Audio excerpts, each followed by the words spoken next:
The global financial collapse continues to take place, continues to set in, and the general public is unaware. If you're watching this video right now, I'm sure you have at least some awareness of what's happening.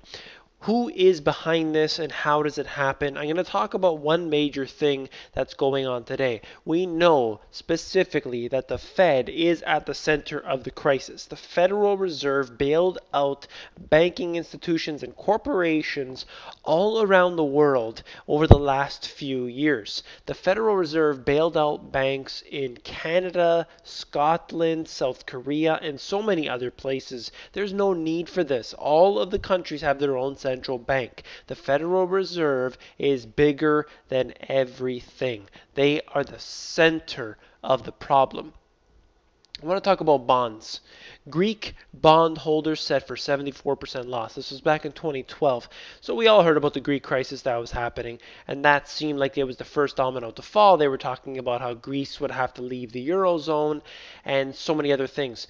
I would like to talk about bonds specifically because a lot of people see bonds as a safe haven. Whenever there's doubt, put your money into the bonds, and the bonds will give you a guaranteed income over a set amount of years. And if you go to a financial advisor, they will tell you the same thing. Oh, you got to invest in bonds, long-term savings bonds. It's a great place to park your money if you don't want to put it into your 401k or SPs. So what do? They recommend bonds. Well, in the case of Greece, a lot of people lost a lot of money.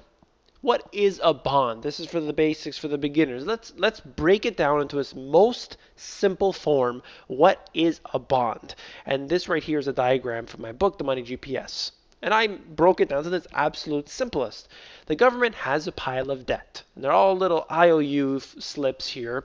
And then they package it up, put a nice little bow on top, wrap it up nicely, and then they sell it as a bond. That's exactly what that is. It is government debt packaged up nicely and then sold off to people. So you're buying the garbage of a country with the intention that at the end of it, you're going to get a little bit of a payoff. That's the whole thing. It's basically on their goodwill. Please, 10 years later from now, please give me a little bit of money back. That's exactly what a bond is. That's what you're doing. You're buying government debt. So people don't realize the fact that you're not buying something quote unquote safe. You're really just trusting in that government that they will pay you back. That's simply what it is.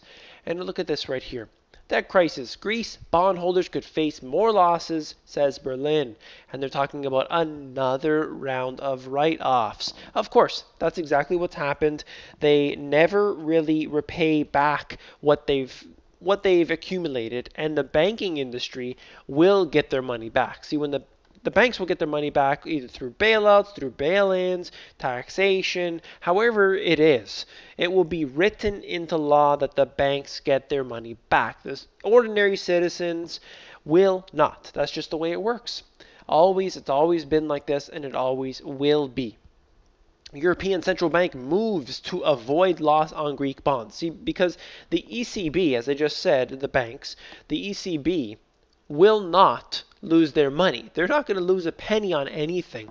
And what they're going to do is they're going to print money. They're going to lower the interest rates. They'll do whatever it takes because they're above the law. They simply control the governments in our respective areas. So whatever government you're part of, whatever country you're a part of, they will be the victors. The Federal Reserve, the Central Bank of Canada, the ECB, wherever.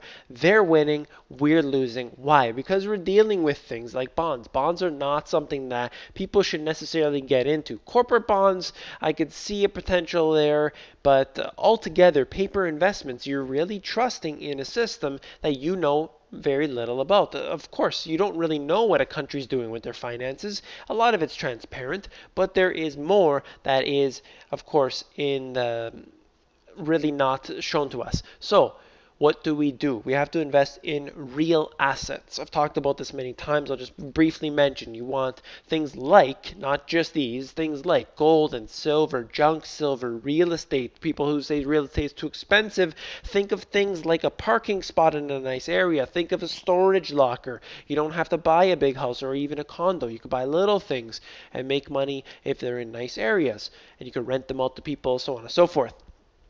And there's so many other things that you can do to get assets and basically park your money there. If you're not the type that wants to, do a business, you can just need to park your money somewhere where it will hold value that will not go bankrupt. Like this bank right here, like the ECB talking about how they had to avoid a loss on theirs, and they're the ECB. So I just wanted to mention that, something that I get a lot in my consultations, so it's very important to share with others.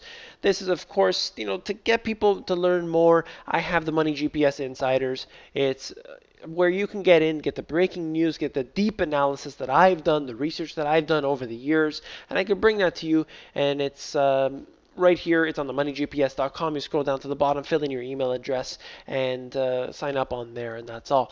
If you are watching this video, please give me a thumbs up, and don't forget to subscribe.